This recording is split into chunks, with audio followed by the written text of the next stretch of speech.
Venus, like the planet Venus, like the god Venus, goddess, located where the Church of the Holy Sepulchre now stands. 2 of the 3 crosses proved useless. But the third, it is claimed, healed sick people and brought dead ones back to life. Now, just bear with me on this. This story gave everyone good reason to start worshiping the cross as something magical.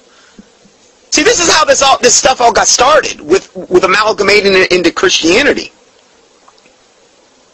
And it was not a major factor in the genesis of its worship, though. Helena may not have been aware of the fact that Jewish law dictated that such crosses are to be burned after one had expired on them. Did you know that when you use these types of things to kill somebody with, you're to burn them? Why? Because it's the accursed tree. You don't want the land to become defiled. You bury the body and you burn the cross, or you burn the stake, the staros, as it's said in Greek. So these crosses, the implements of what Jesus would have been crucified on would have been burned. Now, if it had escaped the fire, it would not have turned up in almost perfect condition after being buried for 300 years. You know, wood doesn't do that great when it's buried underground that long. Oh, but it's a Catholic miracle. One of the many. You know, they got all their false lying signs and wonders. So if we go further, it says, along with this warping of the cross came other inaccurate information and the pagan traditions that were adopted into the faith. When this became glaringly apparent, various heretical organizations sprang up by the late 1100s and continued to spring up for a number of centuries thereafter. Oftentimes, these movements had the intention of restoring true Christian values, but the existing corruption of the church was so strong that many of these sects were brutally stamped out.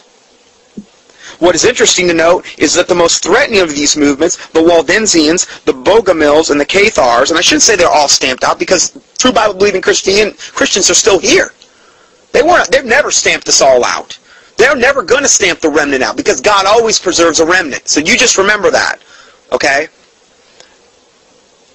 But the most threatening of these movements to the Catholic Church, particularly the Waldensians, the Bogomils, the Cathars, all rejected the cross. Did you know that? None rejected Jesus Christ, though. Just the instrument of his death. Well, doesn't that seem logical? I mean, if we think about it. So according to Ward, all these heretics were correct in their views, at least on the issue of the cross. The Bogomils clearly considered the cross not only as an item, not as an item to be worshipped, but one to be despised. They posed the problem in the form of a rhetorical question, asking, if you killed the king's son with a piece of wood, do you think the king would regard the weapon as holy? Think about that one. If you kill the king's son with the wood, would the king think the weapon that you used to kill his son is holy? I don't think so. It was what killed the Savior, Jesus Christ. So there was certainly no need to worship it. They called it the adversary of God and considered it to be of the devil. In fact, all the icons were taboo to the Bogomils as they were the early Christians. The Waldensians held similar beliefs. The Cathars also rejected the cross as a symbol of worship. They felt it should inspire horror, not veneration. They argue that it is that if a roof beam falls and crushes the son of a household, the beam is not set in a place of honor and worshipped. Another good point.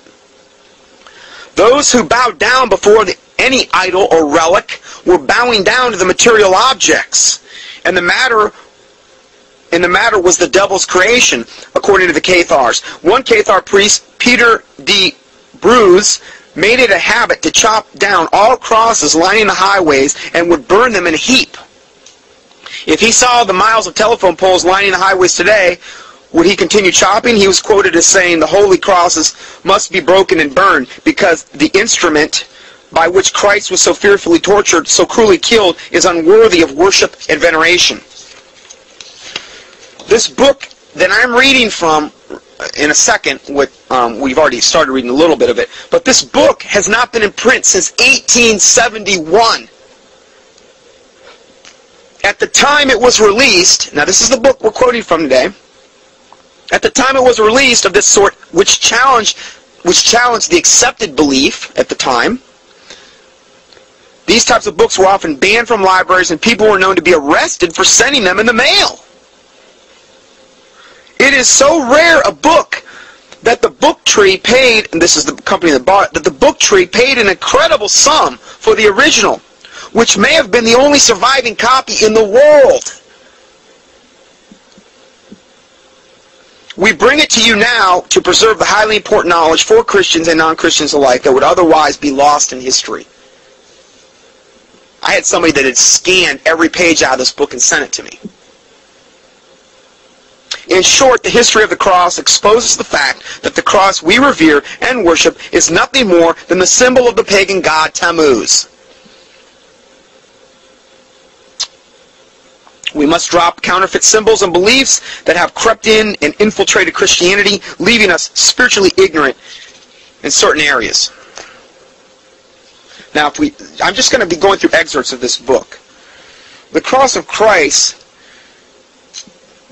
actually, I tell you what, it'd probably be a good idea now just to go to the second part of the study. We'll just kind of break there and go to the second part, and we'll start kind of with a clean slate there. So, we'll see you in the second part.